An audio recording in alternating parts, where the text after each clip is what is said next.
भारत गणराज्य के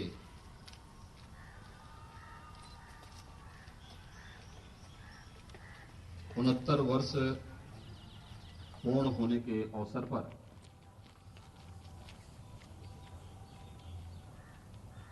मैं पूरे प्रदेशवासियों को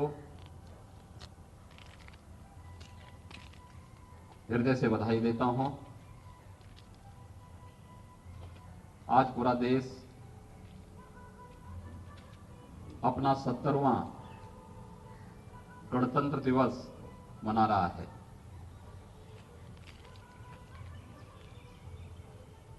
पंद्रह अगस्त 1947 को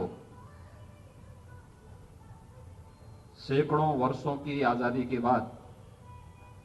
गुलामी के बाद यह देश आजादी की उन्मुक्त वातावरण में एक नई दिशा की ओर अग्रसर हुआ था।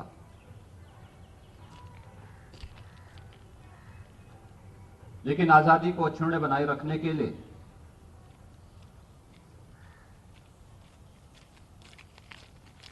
शासन और आम जन के बीच में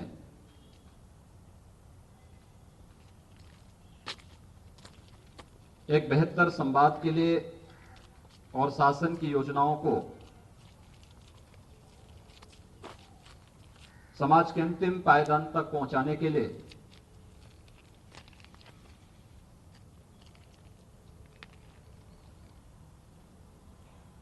एक संहिता आवश्यक होती है, जिससे शासन बिना भेदभाव के अपनी योजनाओं को देश के प्रत्येक नागरिक तक पहुंचा सके और व्यवस्था का सुचारू संचालन भी कर सके। इसके लिए एक संविधान किसी भी संप्रभु संपन्न राष्ट्र के लिए आवश्यक होता है। हमारे देश ने आज ही के दिन 1950 में अपना संविधान अंगीकार किया। भारत का संविधान विगत 69 वर्षों के दौरान भारत को दुनिया के सबसे बड़े लोकतंत्र के रूप में स्थापित करने का गौरव तो दिलाया ही, साथ ही साथ एक सर्वसमावेशी लोकतंत्र के रूप में दुनिया के लिए मानक भी बना है। एक ऐसा संविधान जहां पर जाति, मत, मजहब, भाषा, क्षेत्र, लिंग के आधार पर किसी के साथ कोई भेदभाव न होता हो, जिसने सम और विषम परिस्थितियों में पूरे देश को एक संबल दिया। और आज यही कारण है, दुनिया में जहां कहीं भी लोकतांत्रिक मूल्यों की स्थापना की चर्चा होती है, तो भारत के संविधान को, भारत की व्यवस्था को एक आदर्श व्यवस्था के रूप में मान्यता मिलती है। हम सबको अपने गौरवशाली परंपरा पर गौरव की अनुभूति करनी चाहिए। भारत का संविधान अपनी स्थापना काल से ही हम सबको इस भाव के साथ जोड़ता है, जहां पर हम बिना भेदभाव के शासन की योजनाएं समाज के प्रत्येक तबके तक और समाज के अंतिम पायदान पर बैठे हुए व्यक्ति तक भी पहुंचा सकें। ये गौरव भारत गणराज्य को हजारों वर्षों के बाद प्राप्त हो पाया। ऐसा नहीं कि देश के अंदर संविधान न रहे हों। इस देश ने अलग अलग कालखंड में अत्यंत प्राचीन सभ्यता और संस्कृति होने के बावजूद हमारी ऋषि परंपरा ने व्यवस्था को संचालित करने के लिए, भले ही राजनीतिक इकाइयां अलग अलग क्यों न रही हों, संहिताएं दी थी, स्मृतियां दी थी। वे स्मृतियां तात्कालिक समाज की मार्गदर्शक थी, उनका एक संविधान था। लेकिन राजनीतिक इकाई के रूप में इतने विशाल देश को एक संविधान संचालित करें, हजारों वर्षों के बाद एक गौरव हम सब के सामने आया जब इस देश ने आजाद होने के साथ ही डॉक्टर राजेंद्र प्रसाद जी की अध्यक्षता में संविधान समिति का निर्माण करके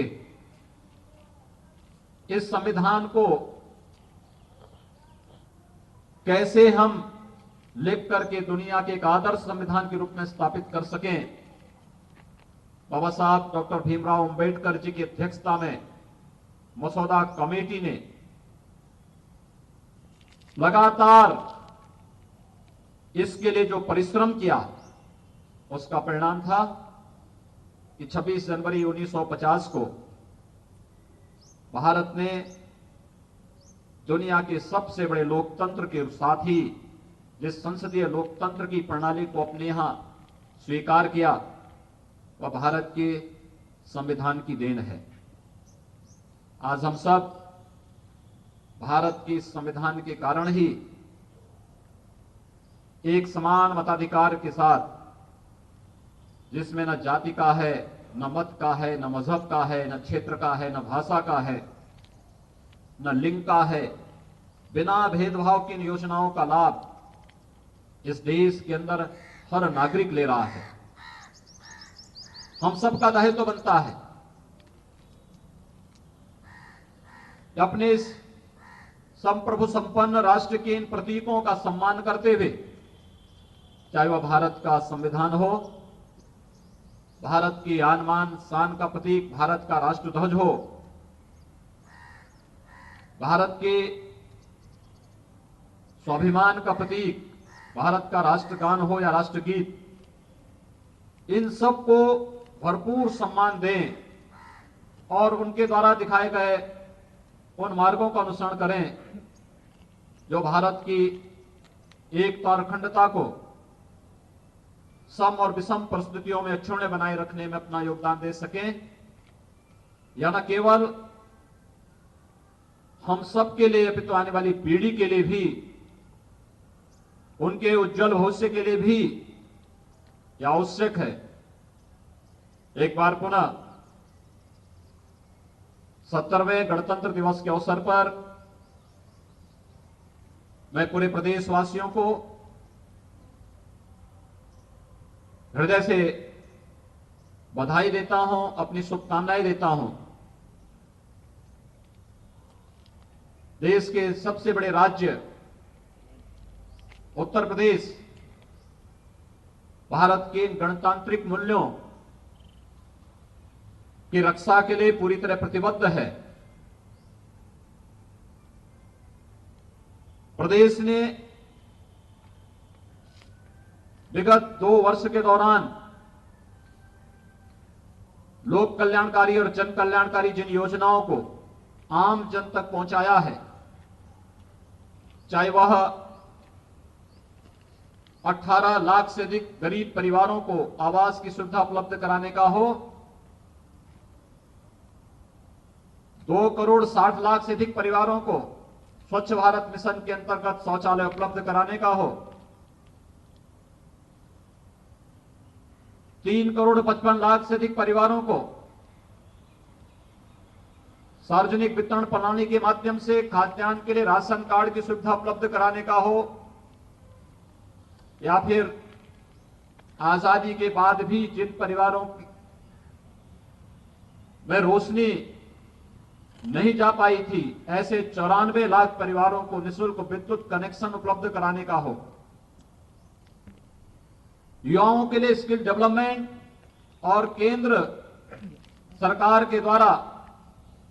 संचालित उन योजनाओं का लाभ उन तक पहुंचाने का हो, या फिर महिलाओं के लिए चल रही अनेक उन योजनाओं का लाभ प्रदेश के अंदर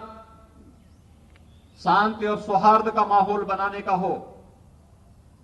पूरी प्रतिबद्धता के साथ भारत की गणतंत्रात्मक मूल्यों को पूरी प्रतिबद्धता के साथ स्थापित करने का भरपूर प्रयास किया। हम सबका यह प्रयास भी भारत के संविधान के प्रति एक सम्मान का भाव प्रदर्शित करता है। सम्मान का मतलब केवल भाषा से नहीं, केवल भाषण से नहीं,